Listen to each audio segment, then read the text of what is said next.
High বন্ধুরা, আজ কিন্তু একদম লাল লাল চিকেনের ঝোল নিয়ে হাজির।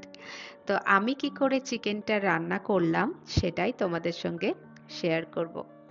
তো আমি প্রথমেই ভালো করে আলুগুলোকে ভাজা ভাজা করে তুলে নিলাম। তারপরে রসুন, শুকনো লঙ্কা আর কাঁচা লঙ্কার একটা পেস্ট বানিয়ে রাখলাম। তারপরে তেলের মধ্যে পেঁয়াজগুলো অ্যাড করে ভালো করে ভাজতে লাগলাম। আমিও জানি তোমরা এরকম ভাবেই করো চিকেনের যে কোনো রেসিপি। তো আমি কি করে এত সুন্দর কালার আর গন্ধ নিয়ে আসি সেটাই তোমাদের সঙ্গে শেয়ার করব। তো তারপরে টমেটো আর জিরে আর আদার একটা পেস্ট আমি বানিয়ে রাখি, সেটা অ্যাড করলাম।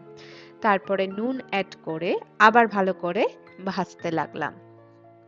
এরপরে হলুদ, কাশ্মীরি লঙ্কার গুঁড়ো আর একটু ধনে গুঁড়ো দিয়ে ভালো করে আবারও কষতে লাগলাম। দেখো, এইভাবে লাল লাল করে কষতে লাগলাম। তো আমি প্রথমেই এই উপকরণগুলো দিয়ে ভালো করে মশলাটা ভেজে নিয়ে তারপরে রসুনের পেস্টটা দিলাম যাতে গন্ধটা খুব সুন্দর আসে। তারপরে দেখো, রসুন আর পাকা আর কাঁচা লঙ্কার যে পেস্ট বানিয়ে রেখেছিলাম সেটা দিয়ে আবার কষতে লাগলাম। তো যখন একদম কষিয়ে এসছে মশলাটা, তখনই চিকেনগুলো দিয়ে মশলাটার সঙ্গে আবারও ভালো করে নাড়তে লাগলাম। দেখো, মাংসগুলো দিয়ে কি সুন্দর জল বেরিয়ে এসেছে। তো এইভাবে চিকেনটাকে খুব ভালো করে কষতে হবে, তবেই চিকেনের ভেতর থেকে ভালো গন্ধ আসবে, ভালো কুকড হবে জিনিসটা। চিকেন যত ভালো তোমরা কষাবে তত ভালো খেতে হয় এটা।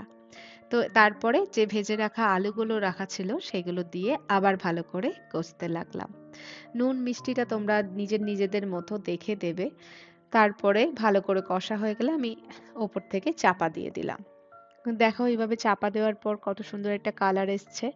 তো আবারও এইভাবে কষতে লাগলাম ভালো করে, চিকেনগুলোর সঙ্গে মশলাটা যাতে ঢুকে যায় তার জন্য এইভাবে বারবার কষাটা খুব প্রয়োজন।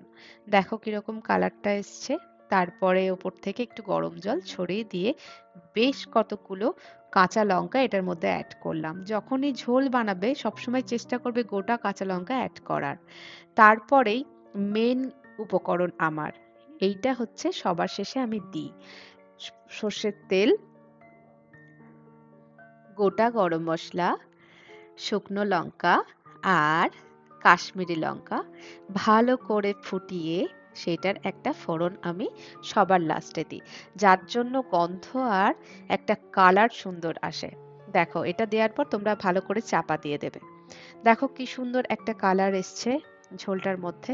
দেখো, খুব সুন্দর কালার। তো কেমন লাগলো অবশ্যই জানিও, একবার প্লিজ ট্রাই করো এটা। টাটা।